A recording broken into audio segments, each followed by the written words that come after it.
Army में है, military में है, और वो जा रहा है ड्यूटी पर। जब ड्यूटी पर जा रहा है, पत्नी मायूस हुई, मैं कैसे रहूं। अपने बैग में से उसने अपना चित्र निकाला और पत्नी को दिया, इसके साथ रहना, इसके दर्शन करना, मैं ही तो हूं इसमें चित्र में। कहाँ वो चले जाते हैं। 6 महीने व्यतीत हो गए, नहीं आए, चित्र से लगी नहीं वो। एक दिन आए, बाहर से कुंडी कटाई, आवाज दी, पत्नी उनकी चित्र को देख रही है।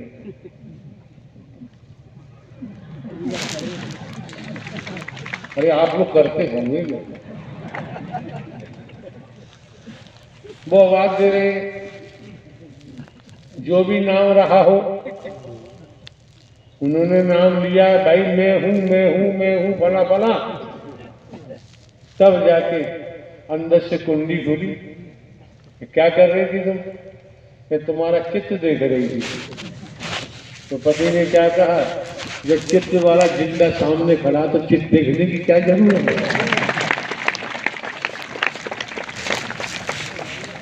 तो पत्रकार महोदय इशारा तो पक्का कर रहे हैं, हमारे मस्तिष्क में जाना जाए तो हम जाना। हाँ जी। तो प्यारी प्यारी साध संगत, संपूर्ण ब्रह्म यही नारायण साकार हरि है। देखिए इन हरि परमात्मा के लिए जो आसमान में सूर्य दिखाई दे रहा है, ये भी दर्शन के लिए लालायित रहता है। ये हरि परमात्मा के दर्शन के लिए आता है ये भी सूर्य। जहाँ पर नारायण साकार हरि के चढ़ पड़ जाते हैं, वहाँ की तो धरा पवित्र और पूजनीय बन जाती है। ये नारायण साकार हरि संपूर्ण ब्रह्म है।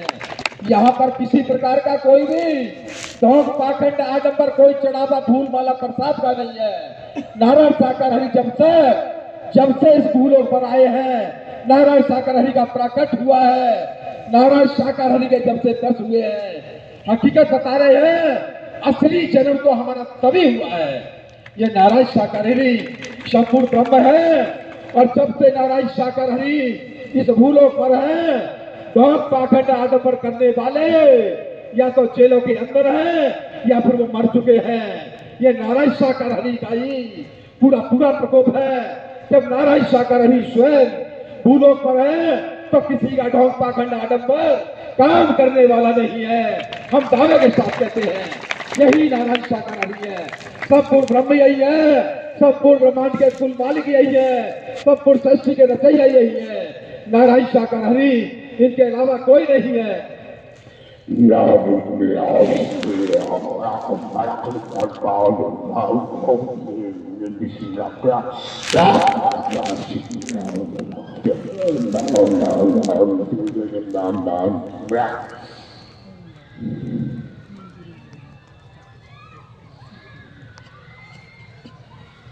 अब कितने चिल्लाने लगे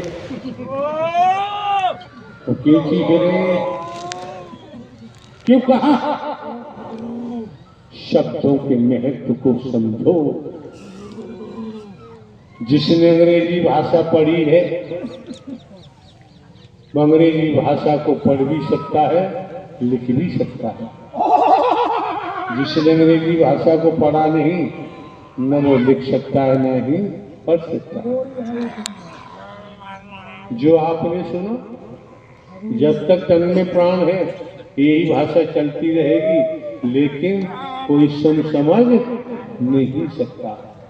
इसलिए श्रीमान जी पत्रकार महोदय खड़े हैं, आपकी भाषा में चर्चा के द्वारा जानकारी दे रहे। एक सज्जन है, पिता है, उसकी पत्नी नहीं है, लड़की अबोध है, बेटी। उसी ने लालन पालन किया, दूध का काम करता था, गाय भैंस पालता था। समझो चर्चा हमें कहां से कहां पहुंचा देती है।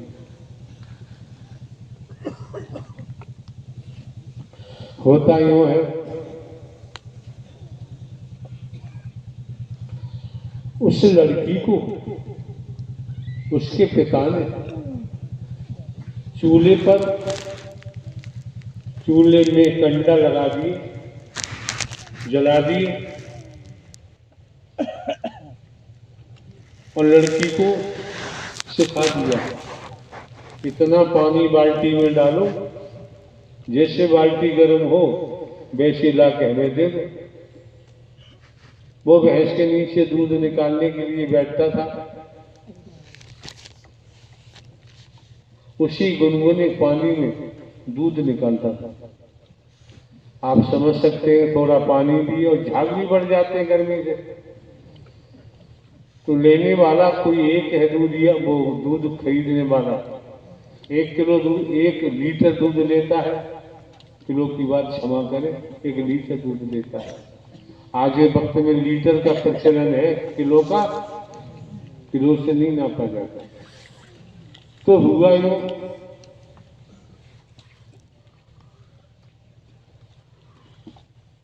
50 ग्राम कम से कम दूध कम जाता है। 20 ग्राहक है तो लगा लो कितना दूध कम जा रहा है। यही धंधा था, लड़की को सिखा दिए, वही करती रही। एक दिन 18-19 साल की लड़की होगी, शादी उसने लालच में नहीं की, कि काम कर रही है, भैंसों की देखभाल कर रही है, मेरे साथ लगी रहती। विचारों वाली बात आपके सामने हम ला रहे हैं। तो पड़ोसन कोई चाची लगती थी, उसने कहा बेटा तू इसी में लगी रहती है और सब खोटे धंधे तेरे पिता ने तुझको सिखा दिए, उन्हीं को करती रहती है। चल, सत्य का साथ वहां चल रहा है, सत्य का साथ वहां चल रहा है, चल मेरे साथ। तो ले आई महापुरुषों के मध्य बैठी लड़की, सत्य का साथ सुना। दूसरे दिन लड़की ने न तो चूल्हे में आग लगाई, न पानी गर्म किया, न बाल्टी गर्म, वैसी बाल्टी ले जाके पिताजी को थमा दी। विचारों की बात समझो, कैसे कैसे कैसे क्या होता है। पिता ने आंखें निकाली, ग्राहक सामने 25-30 खड़े, आंखें निकाली, लड़की कुछ नहीं बोली, मजबूरन दूध निकालना पड़ा। पहला दिवस था, पहला दिन था, ग्राहकों के पास शुद्ध दूध पहुंचा। इससे पहले मिलावट का था, शुद्ध दूध पहुंचा। जब फुर्सत हो गया उसका पिता, तब लड़की को बुलाया, आंखें निकाली, क्या क्या कहा, हराम को 17 साल की तूने मेरी मेहनत आज बेकार कर दी, ऐसा क्यों नहीं किया, बाल्टी गर्म क्यों नहीं की, अच्छा पानी क्यों नहीं लाई। लड़की ने कहा चाची के साथ और सत्य के साथ में गई थी, तो मैंने विचार सुना, मिलावट करना पाप है, तो हमने नाटक नहीं किया। क्या कहता बाप, 17 साल का प्रभाव जो हमारी शिक्षा थी, उसको तुमने एक पल में नष्ट कर दिया।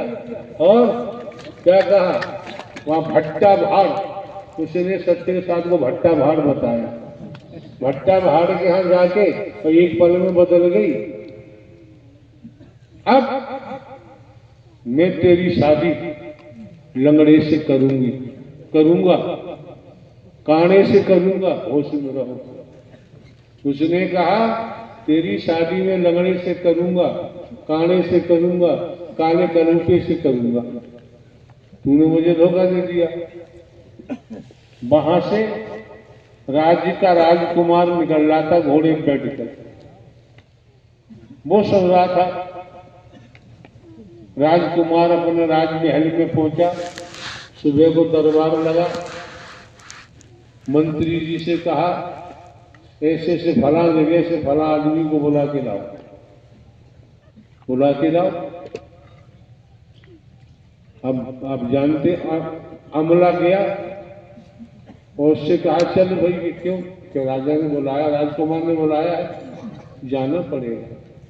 गए, तब राजकुमार ने कहा कि भाई तुम अपनी बेटी की शादी कर रहे हो। आपको कैसे मालूम? कि जब तू अपनी बेटी से कुछ कुछ कह रहा था, बोल रहा था, मैं उस समय तेरी छप्पर के किनारे जो रोड है, घोड़े पे सवार होकर मैं निकल रहा था। मैंने सारी बात सुन ली, चर्चा सुन ली। अच्छा, अब बताएं राजकुमार मैं क्या करूं? तो राजकुमार ने कहा कि हमें तुम्हारी बेटी के विचार अच्छे लगे, तुम्हारी बेटी के विचार अच्छे लगे, इस कारण मैं तुम्हारी बेटी से शादी करना चाहता हूं। विचारों से क्या क्या नहीं बदल जाता है, पलट जाता है, लेकिन हमें सेंस होना चाहिए, समझना चाहिए। हाँ, प्रेम से बोलो। नारायण साकार हर की संपूर्ण ब्रह्मांड में सदा सदा के लिए जय जयकार हो। जगत जननी मां मातेश्वरी की संपूर्ण ब्रह्मांड में सदा सदा के लिए जय जयकार हो। श्री नारायण साकार हरि की लीला 24 घंटे संचालित रहती है। नारायण साकार हरि संपूर्ण ब्रह्म है। ऐसे ही हम आपके सामने एक और खुद नीति बताने जा रहे हैं। देखिए, हमारा बड़ा बेटा मुंबई के अंदर फिल्मी दुनिया में कार्य करता था। तो क्या हुआ है जितनी पुरानी खुंदक है तुम आज निकाल लो यार। हाँ जी। तो जब कोरोना काल आने वाला था, उसी समय की बात है, तो अनाउंस हो गया था पहले से ही कि कोरोना काल आने वाला है। इसी तरीके से हम अपने बेटे को मुंबई और लेने के लिए गए थे।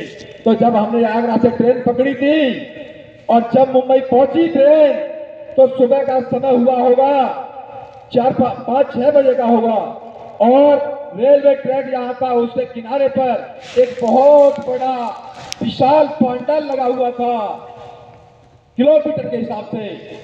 जब ट्रेन चलती गई, देखा जहां मुख्य द्वार आने वाला है, तो मेरे नारायण साकार हरि संपूर्ण ब्रह्म की ही छवि लगी हुई है।